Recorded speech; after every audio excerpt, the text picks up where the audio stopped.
Vamos então dar início, gente, à aula de hoje,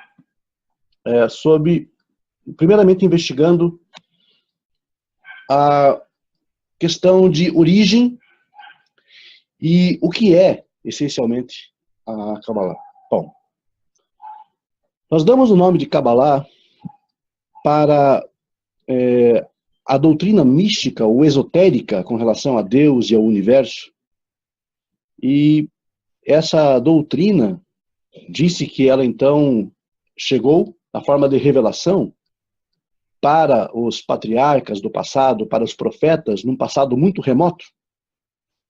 E essa revelação, na verdade, ela foi preservada tradicionalmente pelos patriarcas, pelos profetas, mas a sua compreensão, a sua compreensão plena, ela foi dada apenas a um certo núcleo de privilegiados. Mas por que isso é assim? Porque a Kabbalah, na verdade, ela é, na sua essência, o que nós entendemos, por exemplo, no próprio escopo do Tanakh, como o espírito profético de Israel, o espírito profético dos antigos patriarcas, né, dos antigos profetas, aquela energia divina, aquela força divina que impelia os profetas, impelia os patriarcas a falarem das coisas de Deus de forma profunda e apropriada. E claro que esse núcleo de sabedoria, ele se formou desde os tempos antigos. Não apenas no povo judeu, obviamente, mas muito antes até.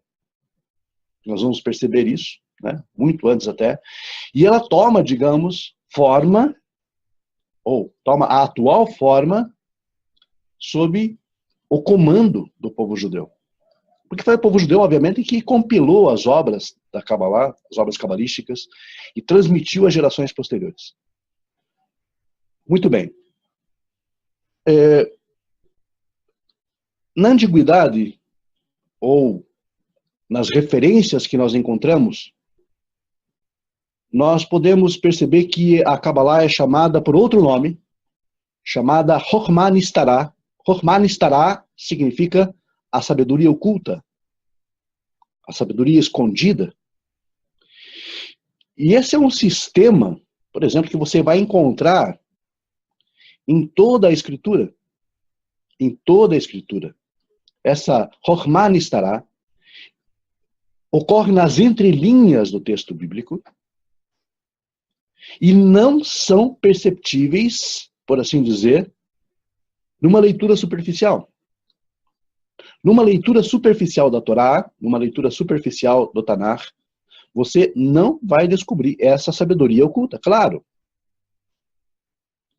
Por quê? Porque é um sistema que emprega ferramentas de estudo, ferramentas de forma a decodificar o texto, que muitas vezes não estão disponíveis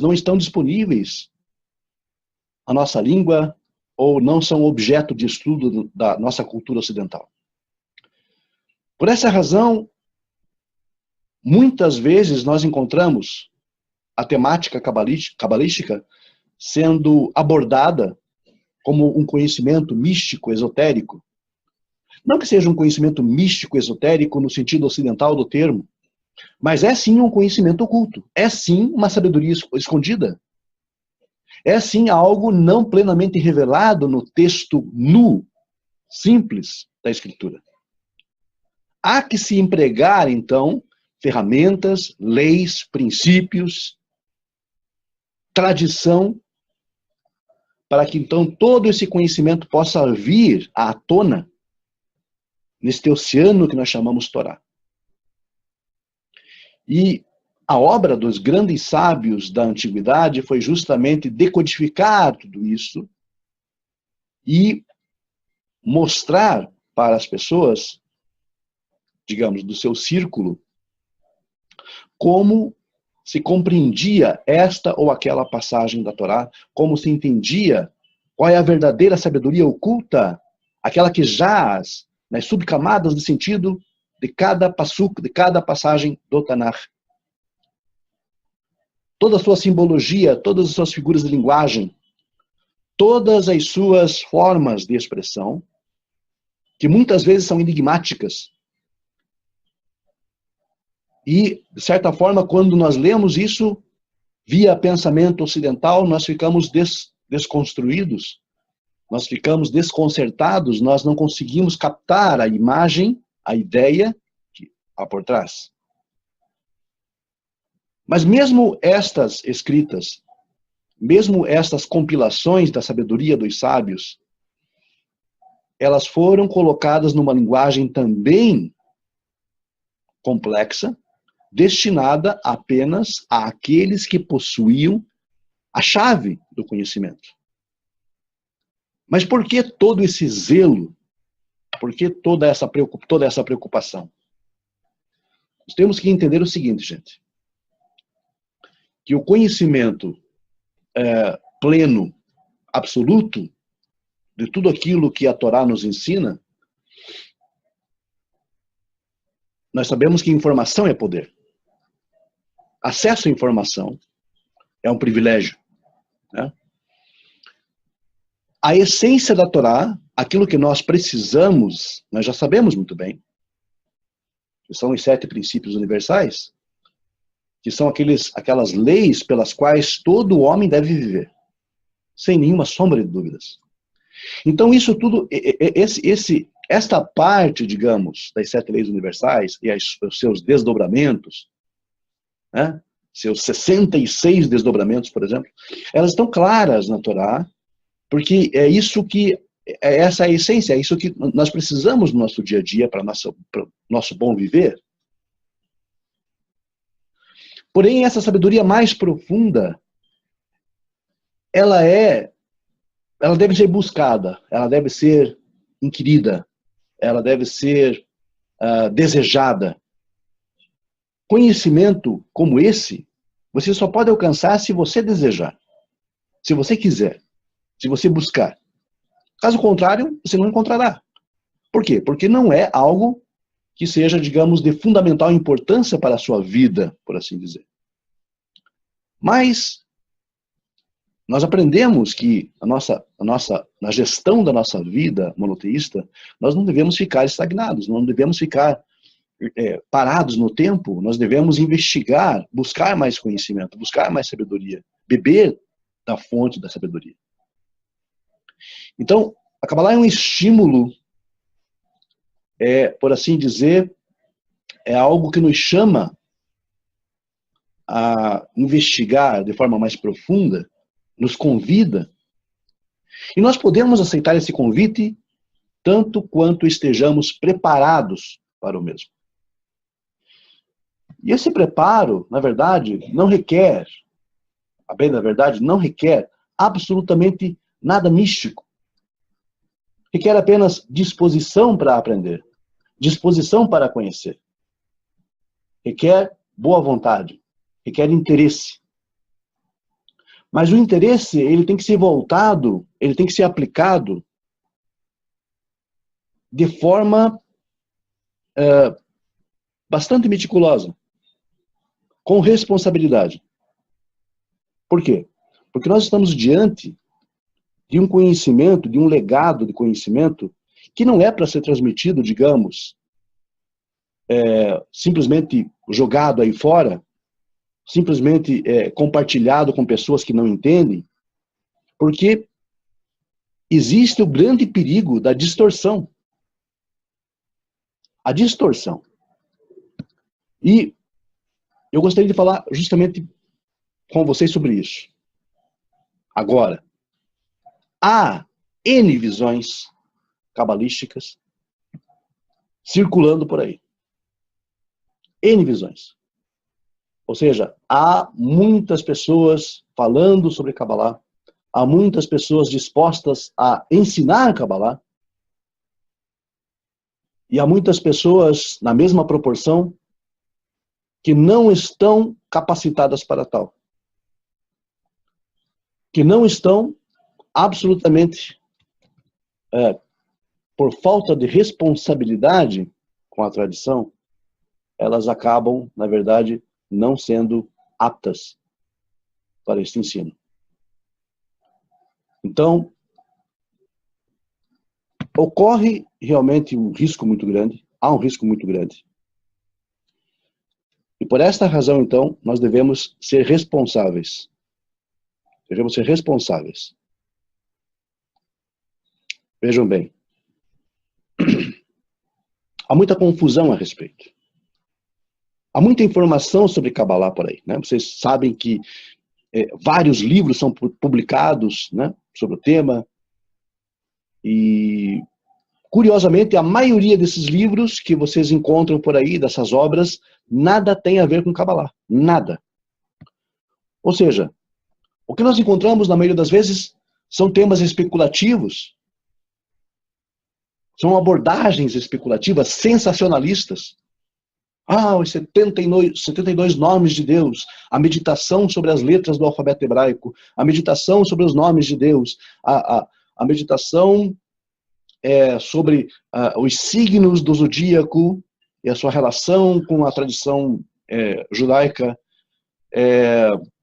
o que os signos dizem sobre você.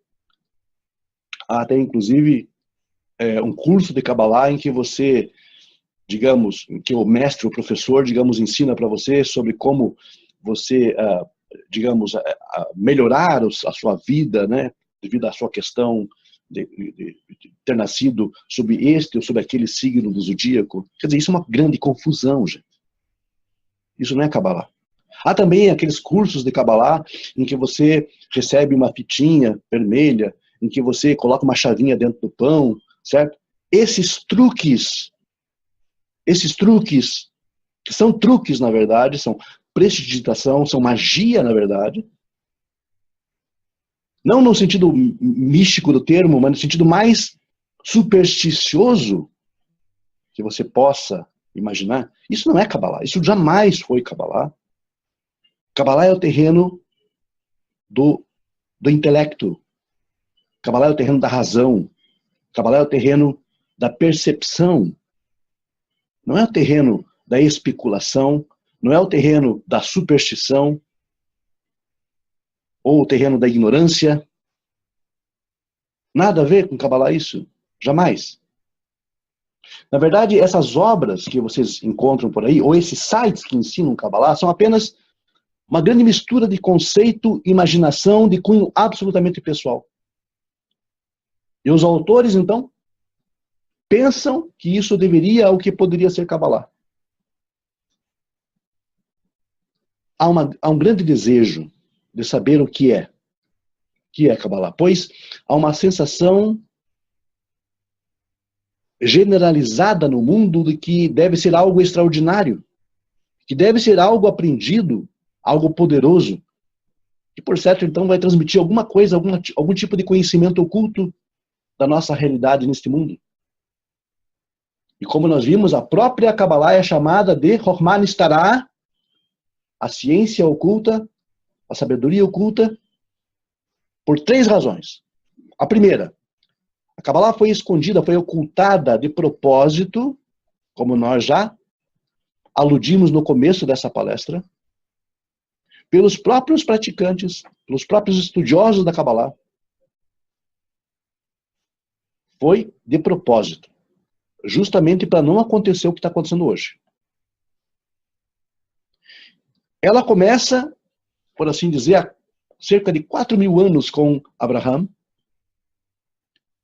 como sendo, digamos, o primeiro a dar uma forma a um sistema cabalístico. E desde aquela época, segundo as fontes tradicionais, até a destruição do segundo templo, ela não era uma Chokhmah Nestarah, uma ciência oculta. Na verdade, era amplamente ensinada. Nós vemos que, por exemplo, o maior mestre cabalístico de todos os tempos surgiu justamente na época do segundo templo, Shimon Bar Yochai. E ela é ensinada aos seus discípulos, às pessoas comuns, sem nenhum problema. Nós sabemos, pelo estudo da Parashá, que Abraham sentava-se à porta da sua tenda e chamava os viajantes que por ali passavam para mostrar o quê? A sua hospitalidade. Mas o que ele estava fazendo, na verdade, era alimentar os seus visitantes. E alimentar no sentido mais amplo do termo, espiritualmente. Ensinando o quê? A sabedoria da Kabbalah.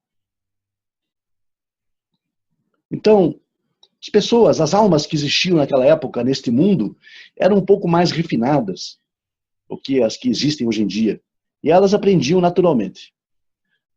Mas, no início da Era Comum, quando da destruição do segundo templo, alguma coisa ocorreu.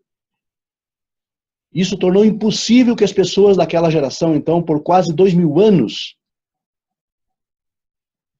pudessem entender algo sobre a Kabbalah. Foi nesse ponto, então, que as religiões surgiram. Que aí surgiram as especulações,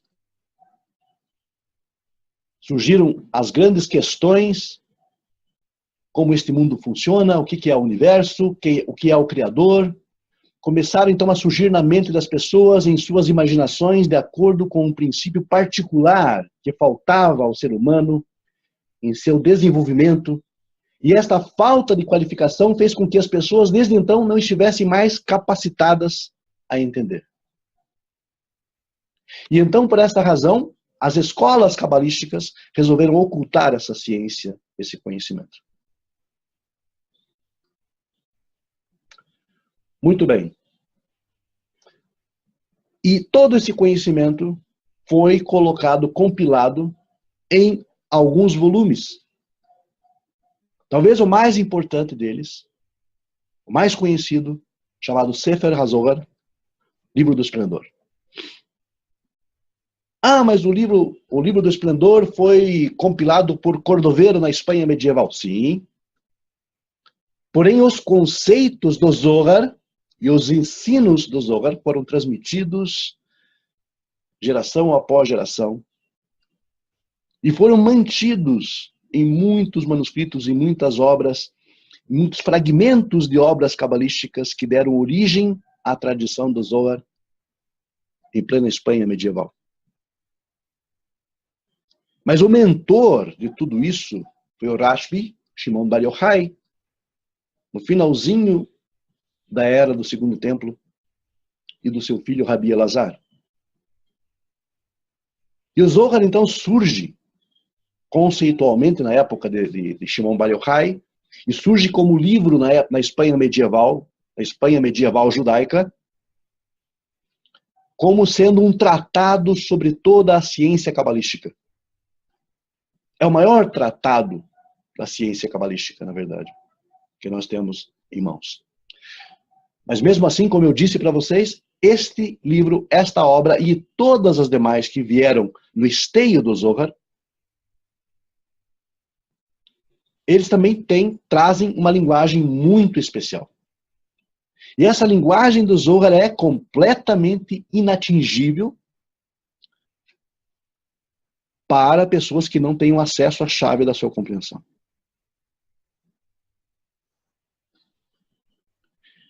As obras da Kabbalah foram compostas, o Zohar incluindo, na linguagem chamada linguagem dos ramos. Essa linguagem dos ramos é um tipo de abordagem, de linguagem, em que os autores usam imagem e coisas concretas deste mundo, objetos como o copo, o livro, a mesa, a família, as viagens, as guerras e todas essas outras coisas para exemplificar realidades espirituais profundas. Mas, na verdade, nenhum livro da Kabbalah, nenhum deles, faz referência a coisas desse mundo. Apenas emprega imagens, linguagem deste mundo, mas não está tratando dessas coisas reais e concretas que nós temos aqui neste mundo. Em suma, nenhuma letra do Zohar deve ser levada de forma literal. Gente, se nenhuma letra do Zohar eu posso levar como algo literal, em uma palavra, em uma frase, então quando o Zohar fala de anjo do silêncio, o mundo dos mortos, fala sobre as esferas, sobre as sefirot, sobre as esferas, os mundos que são guardados pelos guardiões, pelos malachim, e digamos, a ideia do Shedim, a ideia de Lilith, a ideia de Lilith como a primeira esposa de Adão. Será que o Zohar está falando literal? Será que ele está tratando disso como algo concreto? Acabei de dizer que não. Então, absolutamente nada do que você leia no Zohar deve ser entendido de forma literal. E a tradição vai mais longe ainda, diz que nenhuma letra do Zohar é uma letra literal. Porque vocês sabem que as letras hebraicas, na tradição, são entendidas como potências. Elas não são simplesmente letras comuns. Elas são o meio pela qual, o alfabeto hebraico, foi o meio pelo qual o Eterno criou todas as coisas. Elas não são letras comuns. Elas não estão ali ajustadas umas às outras, ligadas umas às outras, por mero acaso. Todas elas têm um sentido. Embutido por trás, que jaz na camada mais profunda, nas entrelinhas do texto. Então, absolutamente nada do Zohar deve ser tomado como literal. Nem do Yetzirah, que é uma outra obra cabalística, nem do Bahir, que são as três mais conhecidas, de forma alguma. Se eu tomar isso como algo literal, eu não estarei entendendo o Kabbalah. E daí, esses livros foram compilados, escritos dessa forma, justamente porque percebeu-se a necessidade de transmitir isso adiante, de preservar isso, e entregar isso para um círculo de zelosos estudantes que manteriam a tradição e que filtrariam todo esse conhecimento e transmitiriam às gerações posteriores como um legado para o povo de Israel, como um legado para o mundo também. Por quê? Agora eu vou abordar essa questão de proibições, a despeito de que nós hoje ouvimos por aí, né, que, no caso, a Kabbalah só pode ser estudada a partir dos 40 anos de idade por um judeu, a partir dos 40 anos de idade. Isso nem sempre foi assim. Essa é uma exigência moderna. Vou explicar para vocês. Por quê? Porque os maiores cabalistas de todos os tempos, todos eles tiveram a sua inspiração para escrever, para compilar as suas obras ou para transmitir os seus ensinos, ainda muito jovens. Todos eles, sem exceção. Eles morriam muito jovens, mas transmitiam conhecimento vasto, ainda sendo jovens. O próprio Shimon Bar Yochai, ele foi muito criticado por ser jovem. Quando ele começou a ensinar, ele era muito jovem. E aí, isso despertava nas gerações mais antigas um certo temor. Pelo fato de que há a ideia arquetípica de que o jovem seria o sinal, digamos, da falta de bom senso, falta de juízo. E o arquétipo do antigo, do ancião, como sendo o arquétipo da sabedoria, do conhecimento, do zelo, da responsabilidade. Então, essa ideia calava fundo na cultura judaica de então. Porém, como uma contradição a esse arquétipo, como uma contradição a essa concepção popular, surgem os cabalistas jovens, que transmitem conhecimento vasto para gerações mais antigas. Ou então, transmitiam conhecimento renovado, um redush, que é o termo que a gente usa, um conhecimento renovado, percepções da Torá, que muitas gerações mais antigas não tinham. Hidushim. Então isso tudo, essa ideia desmistifica essa questão de 40 anos de idade, digamos, a idade ideal para se estudar Kabbalah. Nem sempre foi assim. Os grandes mestres, repito, eram todos jovens. Começaram muito jovens. Outra questão que o não-judeu não deve estudar Kabbalah. Essa também é uma concepção, se ela ainda é ensinada, é uma concepção que vai contra a própria assertiva do Arizal, Ari HaKodesh, que ensinava que, a partir daquele momento do século XVI, todo mundo deveria estudar Kabbalah. Todas as pessoas. Independente da sua etnia, da sua nacionalidade, seu povo, sua raça ou coisa que o valha. Essa é uma determinação do próprio Arizal que transmitiu aos seus discípulos e ao seu mais importante discípulo, Haim Vital. Mas há uma questão crucial nesse meio tempo entre a transmissão desse conhecimento e a ordem do Arizal para que todos estudassem Kabbalah a partir do século XVI, para apressar o advento da era do Mashiach. Ocorreu algo que, digamos, acabou produzindo essa ideia de hoje, moderna, de que não se pode estudar Kabbalah antes dos 40 e que, por exemplo, o não-judeu não deveria estudar Kabbalah. O que ocorre? Ocorreu no século XVIII um levante de um suposto Mashiach, de um suposto Messias, chamado Shabbatai Tzvi, na Turquia. Shabbatai Tzvi, ele era um judeu turco, e ele se levantou dizendo, eu sou o Mashiach. E ele fez grande sucesso na região, ele cativou muitas pessoas, arrastou multidões judaicas, né, após ele, como ele sendo o Mashiach. E dizem que ele fazia espetáculos, né, que ele fazia milagres e que fazia muita coisa, e 3/4 do mundo judaico da época seguiram Shabbatai Tzvi. Alguns conhecem a história, eu creio, talvez outros não, então é bom contar. Shabbatai Tzvi foi um falso Messias, que se levantou na Turquia no século XVIII, e ele arrastou multidões, e ele era um cabalista. Estão entendendo agora a ligação?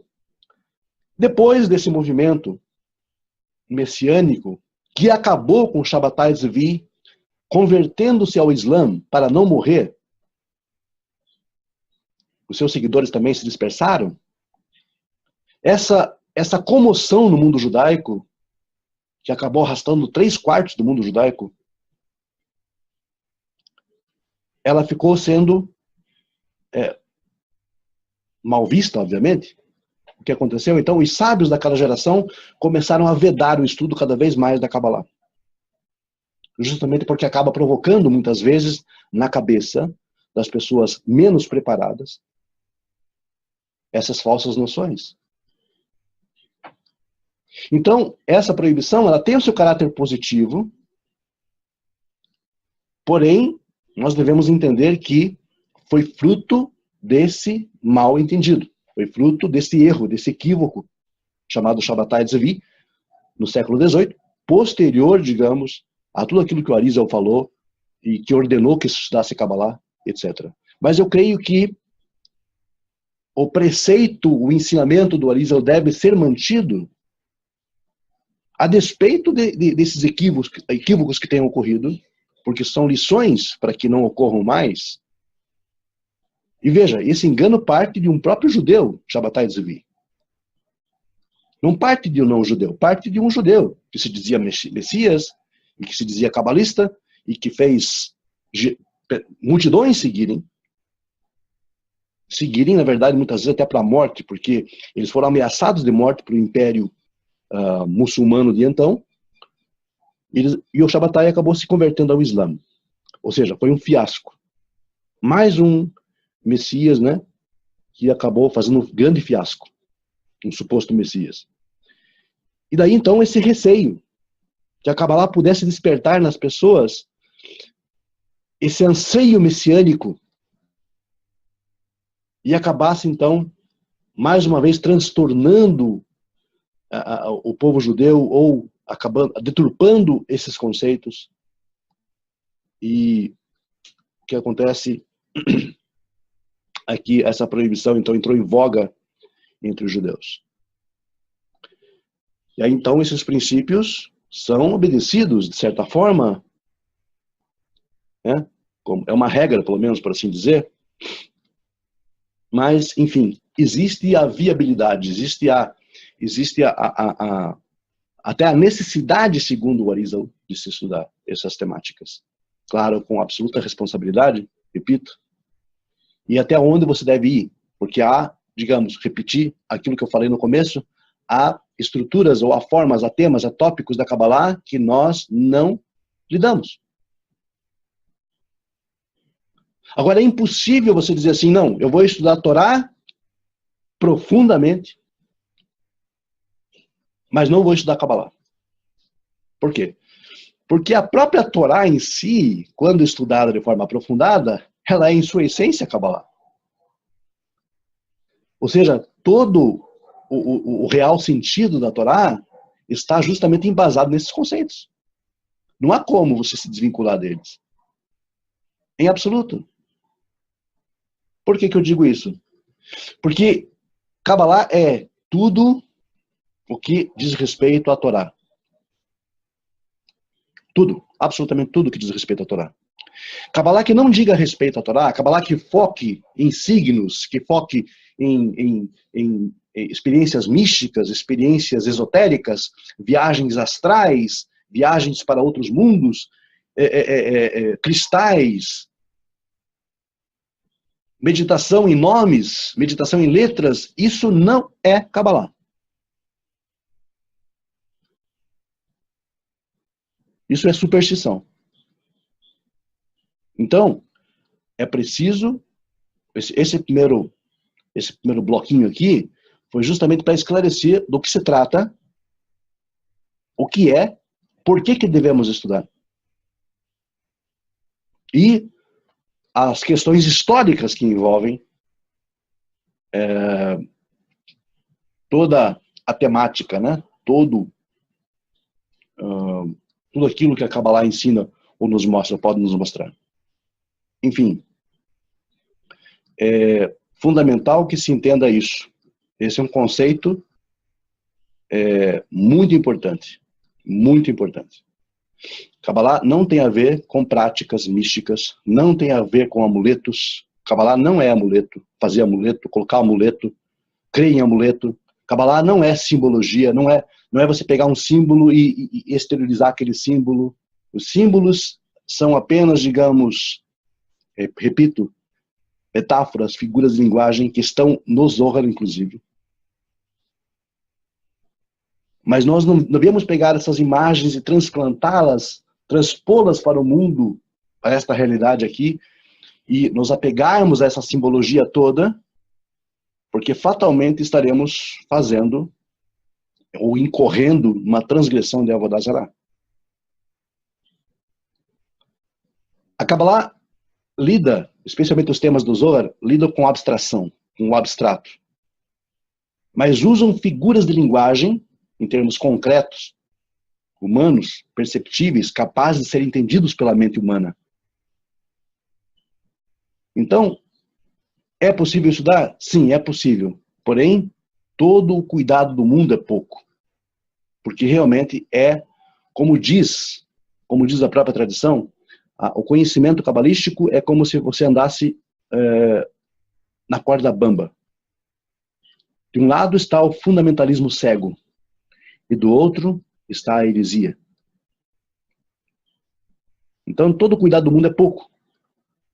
Porque nós não podemos pender nem para o fundamentalismo cego, e tampouco para a heresia.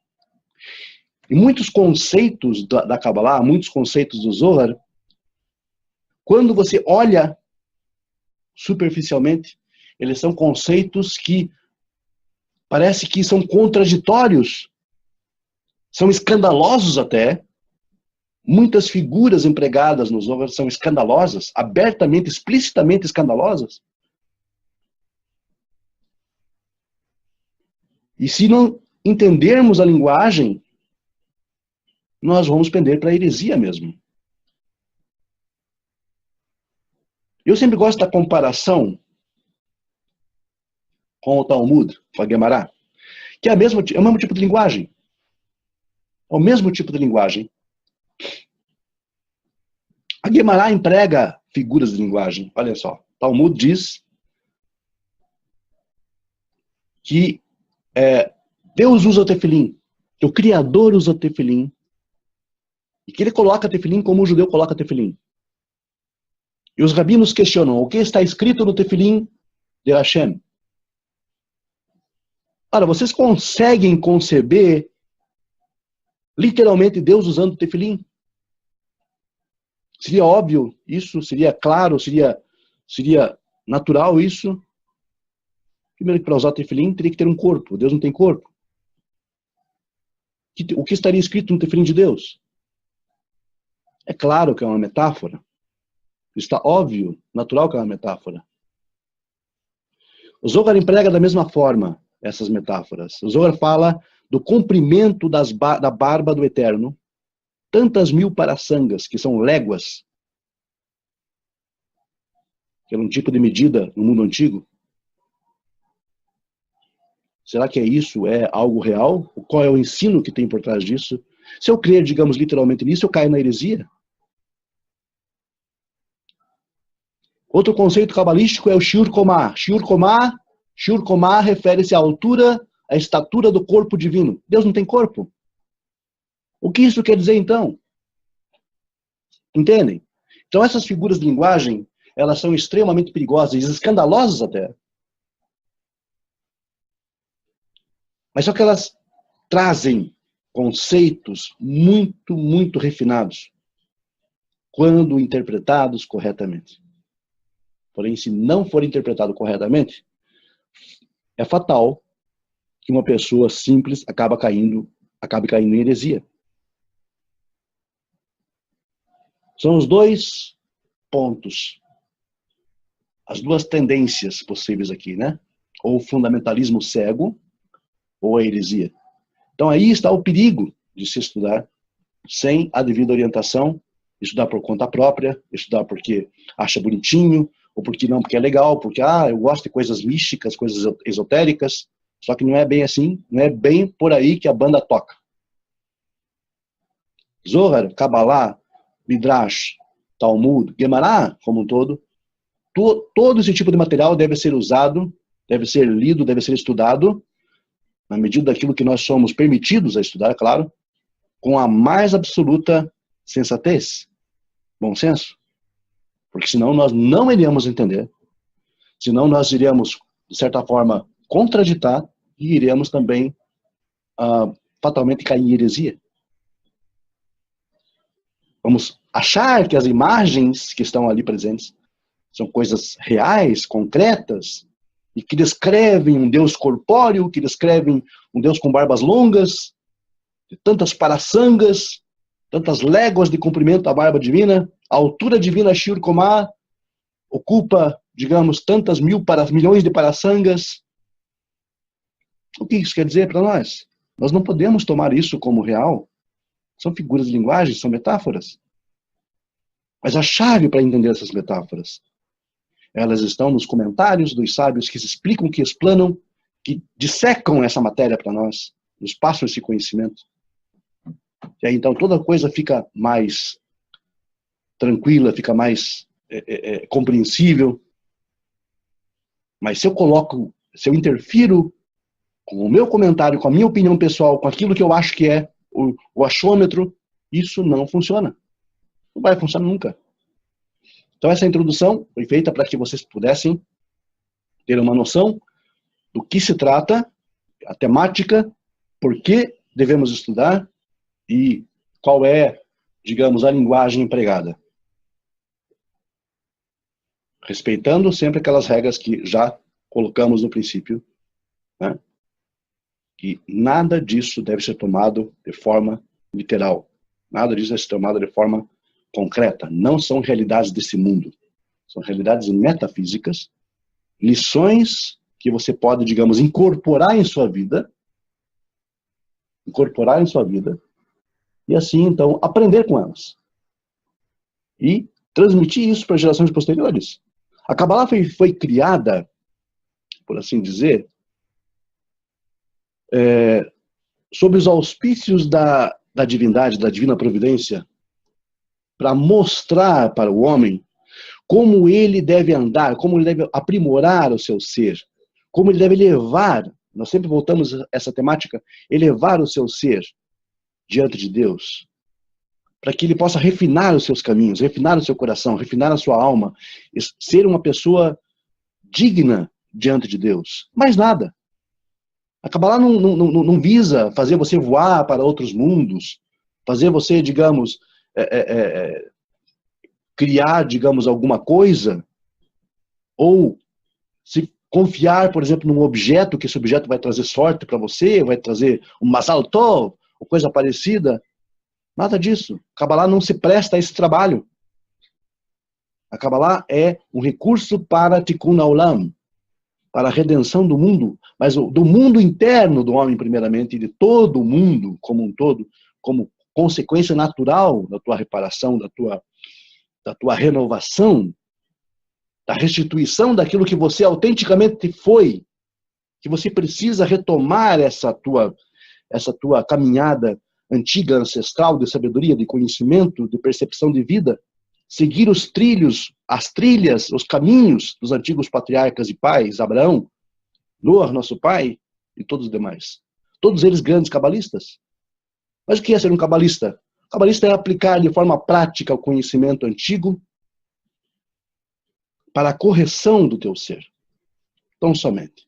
Tudo que passar disso não é Kabbalah. É superstição, é idolatria, é bobagem, é parafernália comercial, é um aparato comercial para te vender pedrinha, para te vender fitinha, para te vender cursinho de Kabbalah, e você vai ficar no mesmo.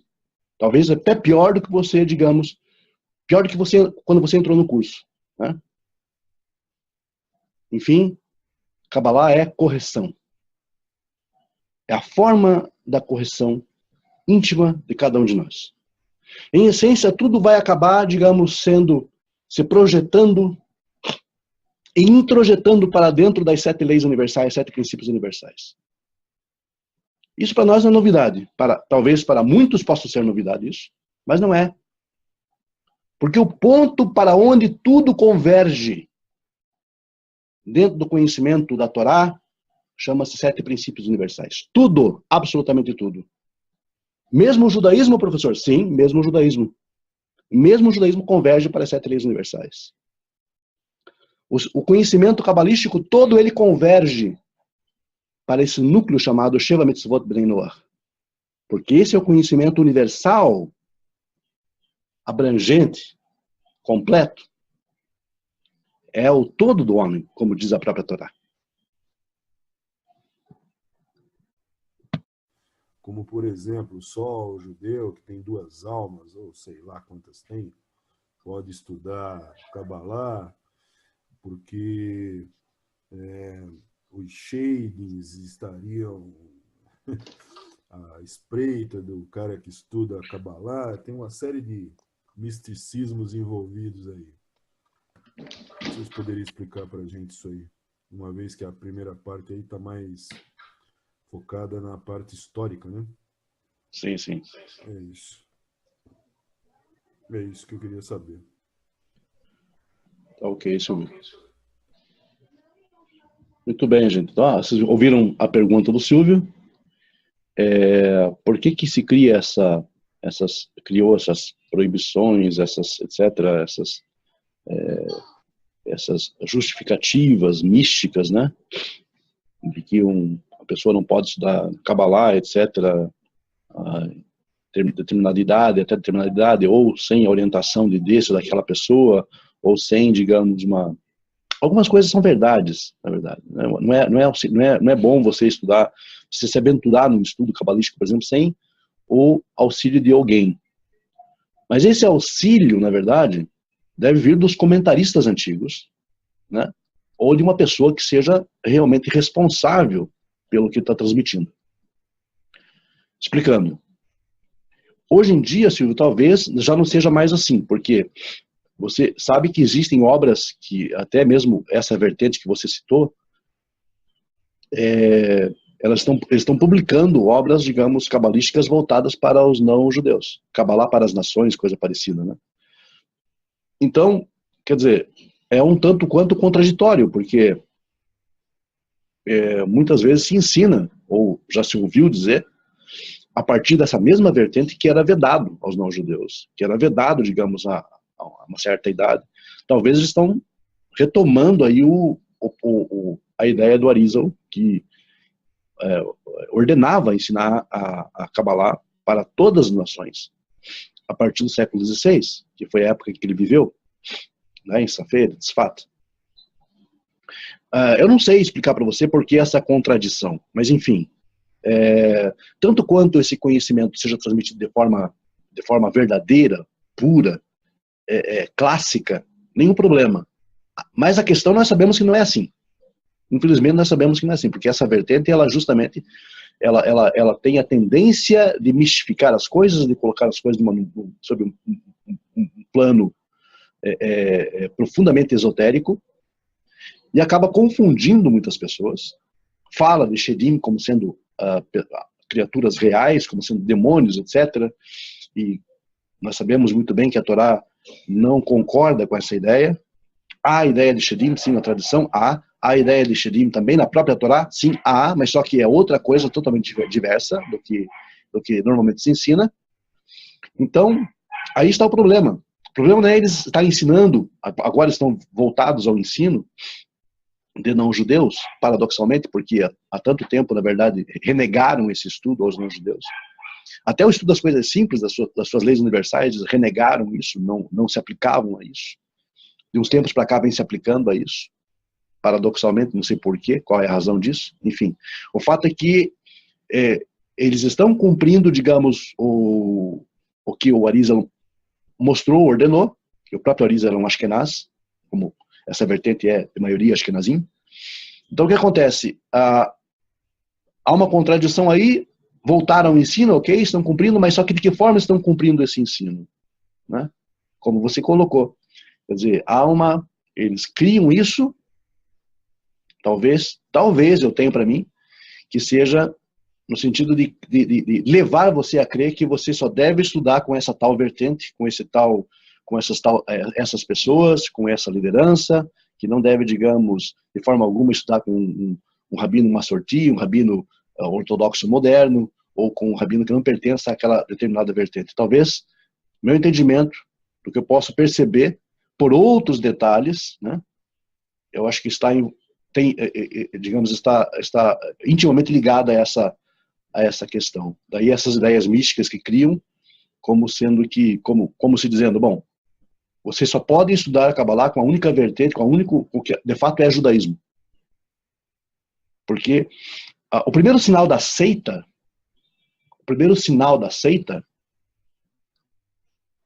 ou de uma seita, ou de um culto, é dizer, nós temos a verdade. Só nós temos a verdade. Só nós temos a realidade da coisa, né?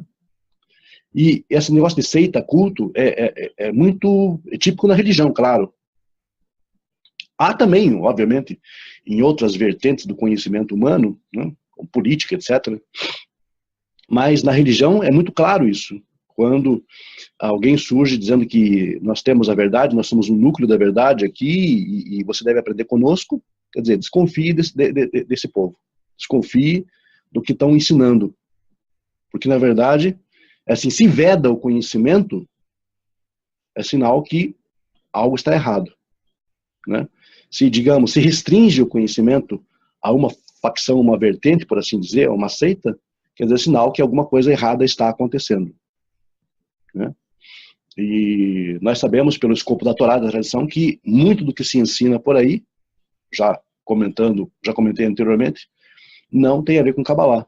Essa visão mística também, voltada para essas questões de rabinos que levitavam, que voavam, rabinos que tinham visões de pessoas mortas, etc., rabinos que voavam para outros mundos espiritualmente, que, digamos, se aventuravam, né, em outras em outros mundos, além, digamos, mundos angelicais e tal, isso tomado de forma literal, como eles tomam, mostra realmente o despreparo. Não mostra conhecimento, mostra ignorância do tema. É isso.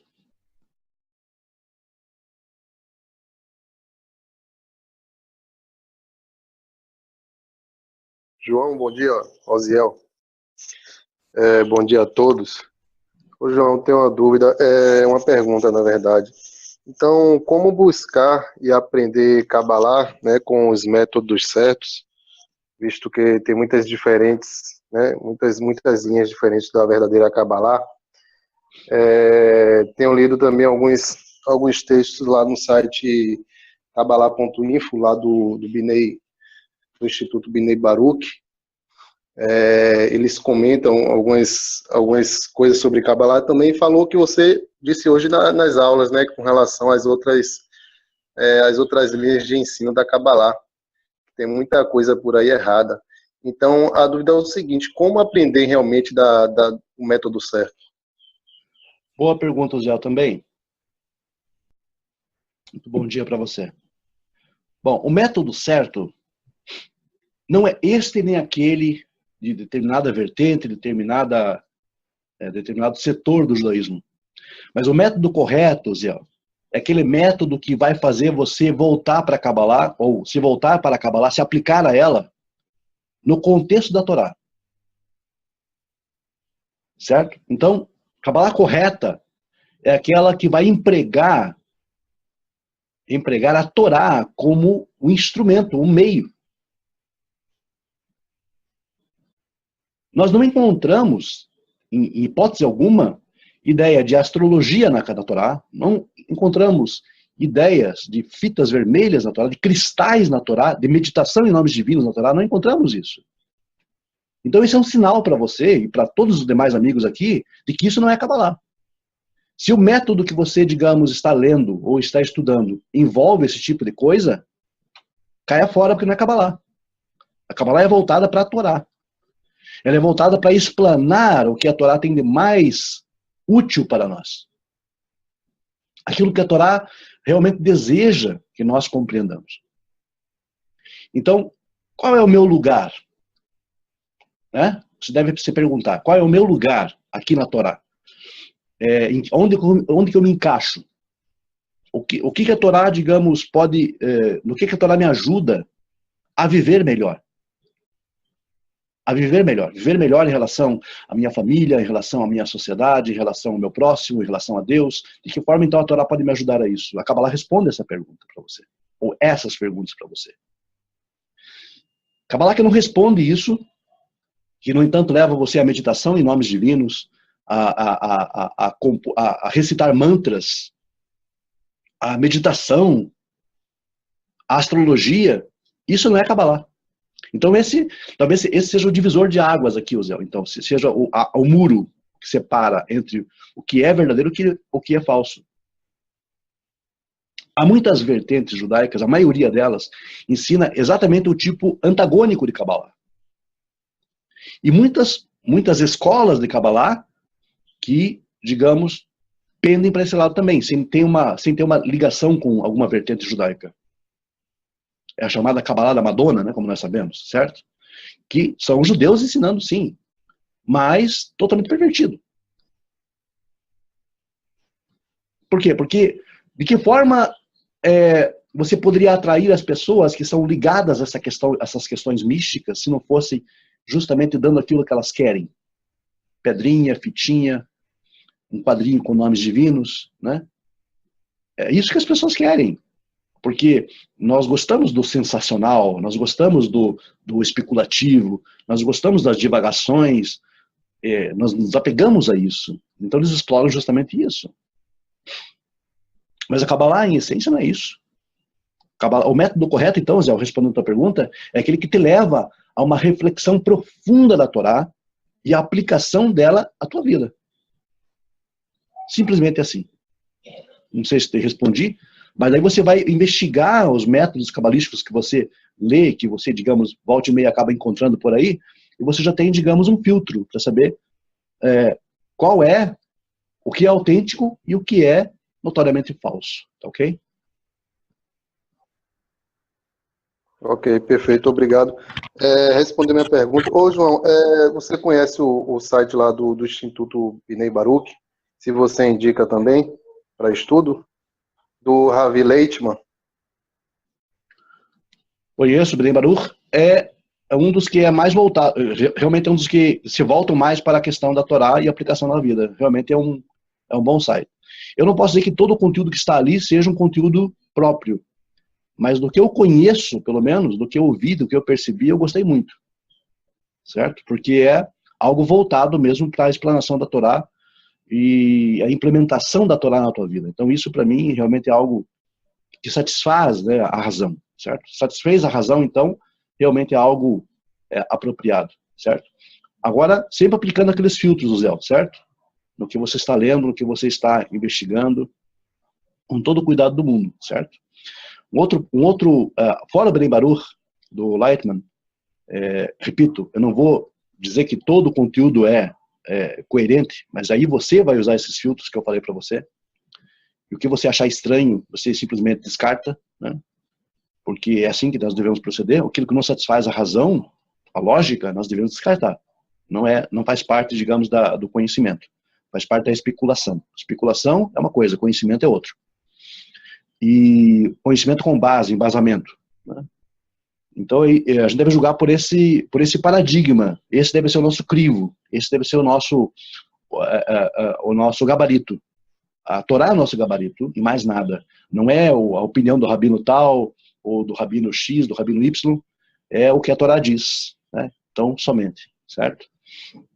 E, claro, isso serve então para todos nós, inclusive, que estamos aí expostos a isso. Muitas vezes você encontra aí no Facebook várias postagens pseudo-cabalísticas, supostamente cabalísticas, e algumas que são realmente cabalísticas, são apropriadas, são boas, são positivas. Mas a 99,9% é só bobagem, ok? Então é isso que a gente tem que tomar cuidado, filtrar tudo que a gente lê, tudo que a gente curte, que a gente posta, etc, né? É isso aí.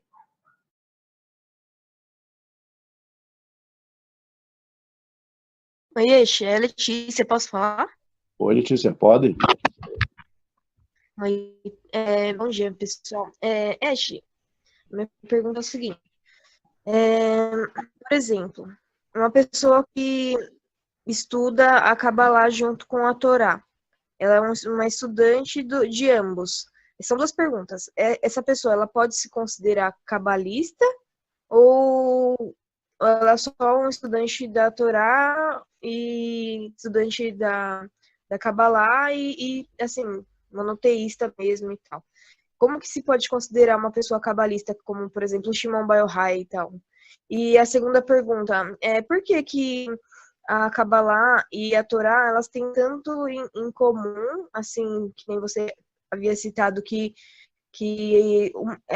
digamos que elas se completam. Você estuda a Torá e a Kabbalah faz parte disso também. Mas por que tem essas contradições, por exemplo, da Kabbalah falar sobre os shedins de forma, digamos que literal, e a Torá não? Por que ela se completam, mas ao mesmo tempo a Kabbalah contradiz a Torá? Essas são as minhas perguntas. Ok, Letícia. Bom, respondendo a tua primeira pergunta, a pessoa que lê sobre Kabbalah ou estuda Kabbalah, ele jamais vai ser um cabalista. Ele vai ser um estudante de Kabbalah, como você colocou, né? Por quê? Porque os cabalistas nós chamamos de Mekubalim, e os Mekubalim, na verdade, por assim dizer, nós podemos incluir os Mekubalim como se fosse uma era rabínica, por assim dizer, que se estendeu desde a época do Segundo Templo, aqueles que elucidaram a Kabbalah, né? Até, digamos, ao período aí medieval, certo? Esses são os Mekubalim. É muito difícil, eu não tenho, digamos, notícia de Mekubalim modernos, certo? Há, claro, uma série de pessoas, de rabinos famosos que são tidos como Mekubalim.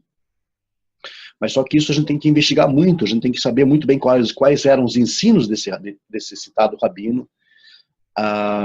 E há dois famosíssimos, no caso, aí no mundo judaico contemporâneo, né, que são tidos como Mekubalim, mas enfim, há algumas ideias, alguns ensinos que realmente não são muito assim ajustados, né? Não são muito alinhados com aquilo que a Torá nos ensina. Então, todo cuidado é pouco. Mekubalim de verdade mesmo são aqueles que viveram no período do Segundo Templo e a Era Medieval, e acabou. Porque eles elucidaram e decodificaram e transmitiram às gerações posteriores. Isso está na obra deles, nos escritos deles, certo? O que acontece é o seguinte, a Kabbalah, ou os escritos da Kabbalah, elas foram colocados numa linguagem que aparentemente, a tônica é justamente nos surpreender. Nos surpreende. Como eu falei há pouco, há conceitos, por exemplo, que são escandalosos, são assim, de conteúdo que, à luz, digamos, do que você enxerga na Torá, conteúdo, por assim dizer, contrário, ou conteúdo contraditório, é conteúdo, digamos, que vai contra, abertamente, muitas vezes, alguns conceitos. Porém, a contradição é uma forma de ensinar algo que está além dos nossos olhos. Talvez a contradição ela surja para justamente focar naquilo que a Torá fala de forma mais clara. É um paradoxo, mas os paradoxos são comuns no texto do Zohar, justamente para destacar a realidade da Torá. Não que isso seja uma constante, mas o uso de paradoxos é comum na literatura cabalística, muito comum. Né? É o que eu falei aqui agora. Vocês lembram que eu falei do Shiur Komá? Shiur Komá significa a estatura do corpo divino. Nós sabemos que Deus não tem corpo. Isso parece uma contradição flagrante com princípios da Torá e princípios inclusive elaborados e corrigidos pelo próprio Maimônides, os 13 princípios. Porém, essa contradição aparente, é um paradoxo, ela visa nos ensinar outra coisa. Se nós tomarmos aquilo como literal, nós teremos uma contradição real. Mas, se nós compreendermos a linguagem codificada, a partir dos comentários, nós entenderemos o que a mensagem quer dizer e não chegaremos a contradição alguma. Né? É o caso do Shedim, por exemplo. Shedim, né? Os Shedim são ilustrados no Zohar como tendo personalidade, como sendo pessoas, como sendo seres, por assim dizer, e que estão aí, digamos, à solta por aí, de alguma forma. Mas a Torá não fala o mesmo dos malachim, dos anjos? E nós sabemos que os anjos não são pessoas, não são seres. O próprio Maimônides esclarece isso, né, no Guia dos Perplexos, e em tantas outras obras que vieram posteriores a ele. Ou seja, essas questões devem ser estudadas com muita profundidade, seguindo as regras, seguindo as ferramentas que você tem disponível para o estudo. E exatamente por essa razão que nós não devemos estudar Kabbalah desamparados dos comentários, desamparados da sabedoria dos sábios, porque senão fatalmente vamos cair em heresia mesmo. Né? Por isso é um estudo, por assim dizer, perigoso, entre aspas. Né? Não é realmente para que a pessoa conhecer o monoteísmo hoje, no dia seguinte já está estudando Kabbalah. Isso não funciona assim. Então, todo cuidado é pouco. Vocês podem ter, obviamente, noção do que se trata, nós podemos ter noção do que se trata, do que trabalha, alguns elementos, nós podemos ter noção de alcance de algumas ferramentas para estudar o que nos é permitido, mas nós não devemos fazê-lo sozinho. Sozinho, que eu digo, não é em companhia de alguém, nós devemos fazer sem o auxílio dos comentários, sem acesso aos comentários. Então, se eu quero estudar Kabbalah, o que eu tenho que fazer? Eu tenho que adquirir material bom, material kasher, material que seja realmente voltado para o estudo da Torá, Kabbalah, aspecto da Torá em si, com bons comentários, então, ou ter acesso, digamos, a um material fundamentado. Caso contrário, é melhor eu abandonar a ideia. Por quê? Porque fatalmente não vai, como diz o pessoal, não vai rolar, não vai acontecer. Eu vou acabar fazendo bobagem, falando bobagem e compreendendo bobagem. Então, certo? Todo cuidado é pouco nesse âmbito. Foi me apresentado, em 1997, nos meus estudos com os rabinos, essa questão. Porque eu não tinha a menor noção do que se tratava na época. Sabia, digamos, do que era Kabbalah, mas pela perspectiva da religião. Eu tinha um preconceito tremendo com relação a Kabbalah. Terrível. Eu era assim, né, com relação a Kabbalah, nossa, a gente tinha Kabbalah como algo demoníaco. Você sabe muito bem disso, que a religião ensina para você, né? Pelo brainwash, pela lavagem cerebral que a religião faz em você. Ou seja, eu tive a sorte de ter aulas com esses dois rabinos, não aulas de Kabbalah, mas aulas do que era Kabbalah. E que limparam aquele ranço preconceituoso. Quer dizer, hoje em dia eu entendo o Kabbalah como sendo a essência do que a Torá busca nos transmitir. É a mensagem subjacente, o adjacente ao texto da Torá. É aquilo que realmente deve ser colocado em prática, deve ser implementado em nossa vida. E não coisas, digamos, de viagens astrais, ou coisas para mudar a tua sorte, mudar o teu destino, por assim dizer, entre aspas. Quer dizer, nada a ver com isso. Ok, Letícia?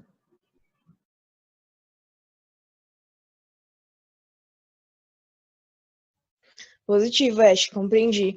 Muito obrigado, hein? Nossa, era bem mais complexo do que eu imaginava. Porque, que nem você falou sobre o perigo, né? De uma pessoa estudar Kabbalah assim, ela pode realmente se confundir. Pode. Qual é? Mas existe ou não existe? Levar no literal, né? Pode, exatamente. Pode. As pessoas já não confundem.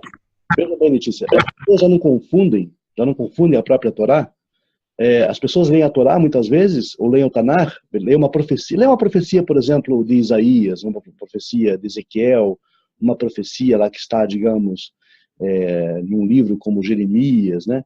Ezequiel, então, que usa uma série de figuras de linguagem, Zacarias, né? Que fala em anjos, fala em cavalos, fala em pergaminho voando, né? Em rolos de pergaminho voando. Quer dizer, você imagina o impacto que causa na mente de uma pessoa que não está preparada para estudar a própria Torá. Não é nem cabalística, na verdade, né? Acaba imaginando uma série de bobagem que não tem a ver com a realidade, não é a ideia do ensino. Então, a própria Torá, na verdade, ela chega a ser perigosa para estudar sozinho, né? Ou sem, digamos, um amparo de um bom comentário, de uma boa elucidação. Não é só a Kabbalah, é a Torá como nós temos estudado mesmo. Né? As Parashiot, por exemplo, vai estudar a Parashá com o auxílio dos Midrashim, ok? Só que os Midrashim também, eles têm muita linguagem codificada e muitas transmissões, digamos, de ensinos que não são reais, não são factuais, e nem pretendem ser levados factualmente, de forma concreta. Então, todo cuidado é pouco nesse âmbito, né? Nós estamos aí trilhando um caminho bastante complexo, é difícil, e realmente demanda o uso da razão, o uso da inteligência, o uso do racional, o uso do Selem Elohim, da imagem divina em nós, porque a gente possa trilhar esse caminho. Não é um caminho tão simples assim.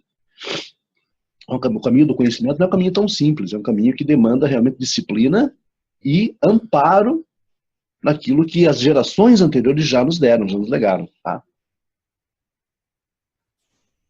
Positivo, compreendi, acho. E é muito complexo, porque, por exemplo, os midrashes mesmo, seria explicações da própria Kabbalah, ou a explicação do midrash já vem quer dizer, da própria Torá? A explicação de um midrash já vem da própria Torá, ou seria a explicação do midrash vinda já da Kabbalah? Agora eu me confundi tudo. Os midrashim são o quê? Eles são comentários homiléticos sobre a Torá. O que é um comentário homilético? Um comentário homilético digamos, pega-se uma história, a história de Abraão, por exemplo, né? E os que, digamos, redigiram o Midrash, eles criam uma história em cima de Abraão, por exemplo. E aí, poxa, aquela ideia de criar uma história em cima de Abraão, você já pensa, poxa, mas aí então Eles não estão aumentando a coisa? Não, mas eles não estão escrevendo na Torá. Eles estão escrevendo uma parte, é o Midrash. Né? Eles criam uma história, então, para transmitir uma verdade, digamos que eles querem, uma lição que eles querem, de alguma forma, passar para o povo. Uma lição. Né? Então, o Midrash, ele surge com esse propósito de investigação da história em si e da elucidação de algumas partes, talvez, e também de uma transmissão de uma verdade mais profunda, de uma lição da própria Torá. É como se fosse um comentário homilético, no sentido de que não tem... O comentário homilético, gente, entendam? Não tem necessariamente um compromisso com a veracidade do texto, com a realidade do texto da Torá. Não é uma exegese, é uma homilética. Homilética significa ensino, por meio da palavra. Então, falavam-se as histórias acerca de Abraão, que são elaboradas a partir do folclore judaico, muitas vezes, sobre Abraão ter sido colocado, por exemplo, na fogueira, por um rei tal, etc., as 10 provas de Abraão, e transmite-se, então, esse ensinamento moral acerca da fidelidade do sábio, do patriarca, né? Ou seja, dá uma colorida no texto da Torá, por assim dizer. Mas não tem o compromisso de ser Torá. É importante que se entenda isso. Midrashim não tem o compromisso de ser Torá. É apenas uma ilustração à parte do texto. Então, somente. É uma didática divina, é uma didática dos sábios, inspirada, por assim dizer. Inspirada que eu digo não no sentido, nossa, é um texto canônico. Não, Midrashim não é texto canônico. Canônico é a Torá. Midrashim é um texto, digamos que é como um poeta escreve, a impressão de um poeta sobre um certo evento, certo? E a linguagem do Midrash vem repleta de figuras, de beleza, estética, de conhecimento. Então é algo que você acaba aplicando à tua vida, acaba aplicando à tua sociedade, à tua comunidade, etc. Então, essa é a função do Midrash. Não é exegese, não é halachá, não é lei. Midrash é isso. É o colorido da coisa, é a transmissão didática, pedagógica. Ensina a criança ali, as crianças ouvem o Midrash, né? Os adultos ouvem o Midrash, estudam a Parashá. Então, combinadas as coisas, você tem, digamos, uma visão melhor da coisa toda. Então, isso ajuda, como tem ajudado a comunidade judaica há milênios, isso, né? Então, o Midrash é isso, não tem aquele compromisso com o texto em si, não tem aquele compromisso de fidelidade exegética ao texto. Mas é uma impressão da história a partir da mente de um poeta, por exemplo, que escreve sobre um tal evento, sobre um certo evento. Apenas isso. Portanto, respondendo a tua pergunta, então, o Midrash não tem a ver com Kabbalah, não. Kabbalah realmente é algo mais preciso, é algo mais científico, é algo mais do texto da Torá em si, da elucidação, do que ele pretende nos mostrar. A Kabbalah tem um compromisso com a realidade do texto. Já o Midrash não tem. Ah, beleza, positivo, Ash. Gostei muito da explicação. Nossa, eu achei super profundo, assim, os conceitos. Mas é uma coisa que realmente dá para confundir um pouco, assim, né? Porque o Midrash, ele tem esse sentido mais profundo também. Sim, verdade. Mas obrigado, eu gostei muito, muito interessante. Valeu. Você lembra que ontem você me perguntou em box sobre a questão da Magen David, né? Aí, o que acontece? A Magen é um símbolo, é uma forma que identifica o povo judeu a partir de certo período histórico. A partir de certo período histórico, não foi sempre. Isso é claro, nítido, né? E a explicação, como você viu, é cabalística, ou seja, mas na verdade está enraizada na Torá. Êxodo 34, quando Moisés sobe no monte e quando Deus desce. A Magen é composta de 2 triângulos, um que sobe e outro que desce. 2 triângulos que se encontram. Essa ideia dos 2 triângulos se encontrando, um que sobe e outro que desce, é justamente o que aconteceu no Sinai. O Eterno descendo para entrar em contato com o homem e o homem subindo para entrar em contato com Deus, se esforçando, né, tentando, digamos, reparar o seu ser, se elevando, e Deus, na sua divina misericórdia, na sua sempre presente misericórdia, descendo, que é um ato de misericórdia. Descer para Deus é um ato de misericórdia. E o homem sobe. O homem sobe porque a ideia é eleve-se. Lembra da ideia do holocausto, a ideia do serviço, da Corban, etc.? Está tudo interconectado. Na Magena, então, o homem sobe, Deus desce, o Sinai, Moisés, que seria, digamos, por assim dizer, o homem padrão, ideal, de acordo com a Torá, subindo e Deus descendo para interagir com ele. Isso, o encontro dos dois, então, forma a figura da Magena. Esse é o sentido cabalístico. Ou seja, está interconectado, interligado com a Torá, fundamentado nela. E mais nada. É isso. Positivo, Ash. Compreendi bem essa parte sobre a Magen. Muito obrigado. Achei muito interessante. Nunca imaginei que seria isso, porque normalmente a gente vê na internet alguns significados, né? Tem até sentido, mas eu achei bem mais profundo quando você me explicou sobre isso. Muito obrigada. Então, só exemplificando, para a gente concluir aqui, Letícia, só exemplificando, aquele modelo de interpretação que você deu, do escudo de Davi, de ser, digamos, as letras de Davi, etc., essa é uma interpretação do Midrash.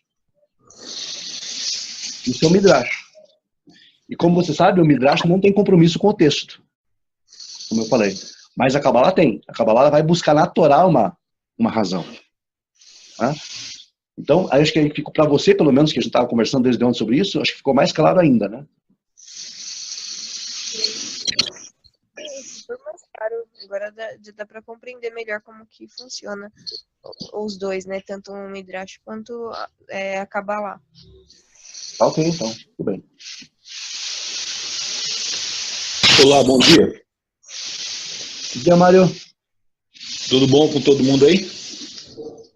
Hello. Professor, o que eu acho assim, interessante da Kabbalah, né,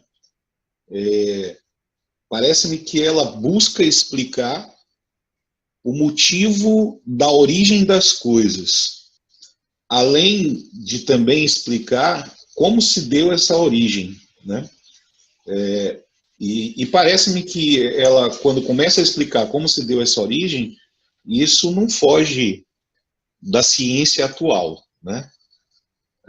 Além dela ser muito mais antiga do que essa ciência, do que as descobertas atuais.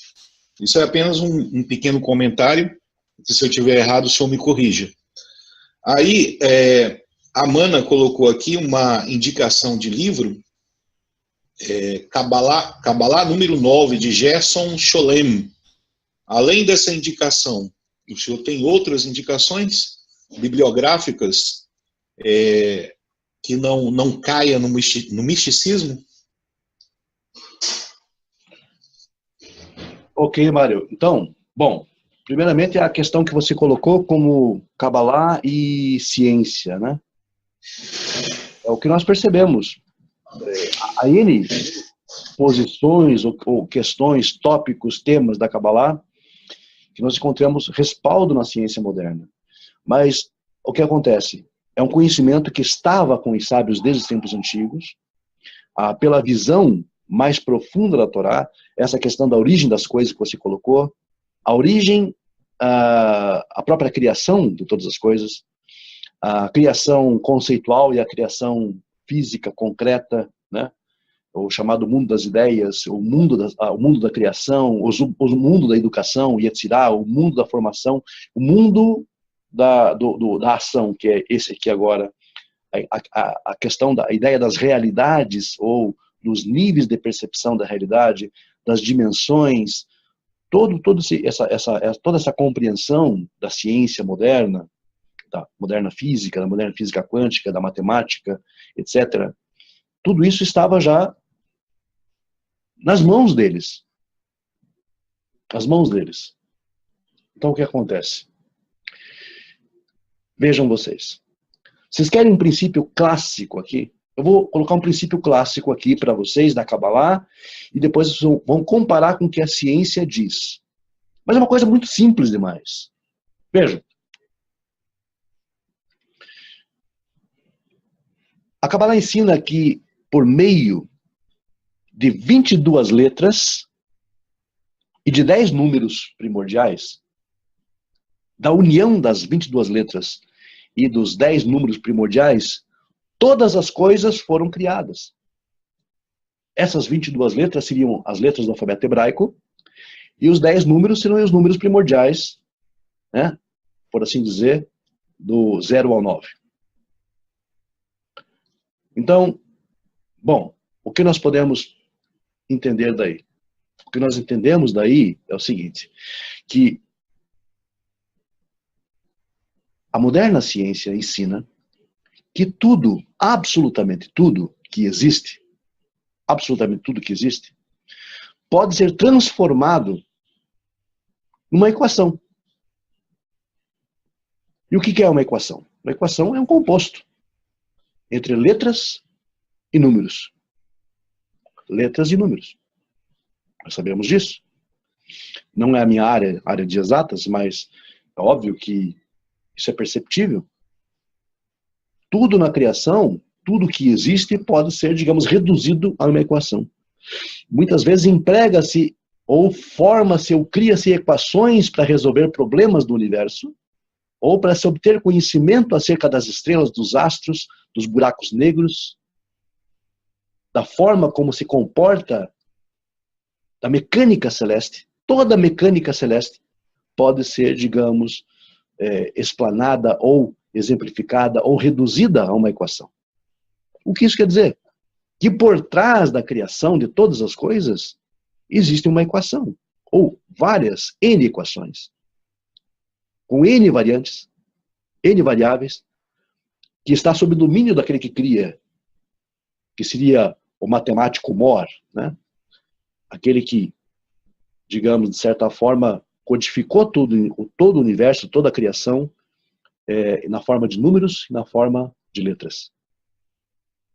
Então esse é o primeiro princípio básico da criação, que a Kabbalah ensina, e que a ciência hoje em dia também corrobora, sem a menor sombra de dúvidas, né?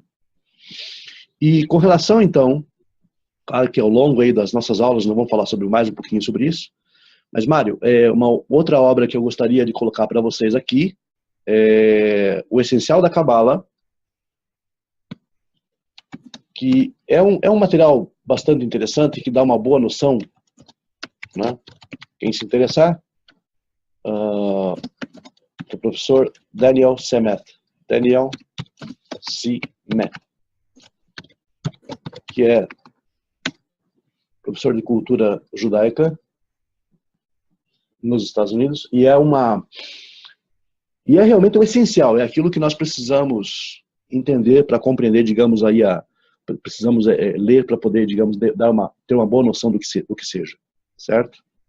E esse é o que eu recomendo. Por quê? Porque foi exatamente nesse livro que eu tive minhas primeiras instruções, que foi recomendado pelo Rabino, lá naquele momento que eu estava estudando, certo? E é claro que mesmo esse livro, pelo fato, digamos, dele trazer textos do Zohar e de outros escritos, Bahir, etc., ele traz comentários, então isso ajuda muito. Os comentários, tanto no próprio rodapé, como na parte final. Então, está aí em cima, Beto, O Essencial da Kabbalah. Professor Daniel Semet. Ok? Eu não sei se tem edições, acho que não tem edições mais modernas, mais recentes aí. Mas, inclusive, o Dr. Matt, ele fez uma tradução do Zohar para o inglês, coisa que até pouco tempo não existia, né, completo. Certo? É em inglês o livro dele? Não, esse, O Essencial da Kabbalah, é em português. Ah, ok. Ok? Então, é algo que é interessante, digamos, para introdução ao tema, voltado para a Torá também. Vocês vão perceber isso. Quem já tem, sabe que é voltado para a Torá, né, e não para essas questões aí, digamos, de misticismo barato.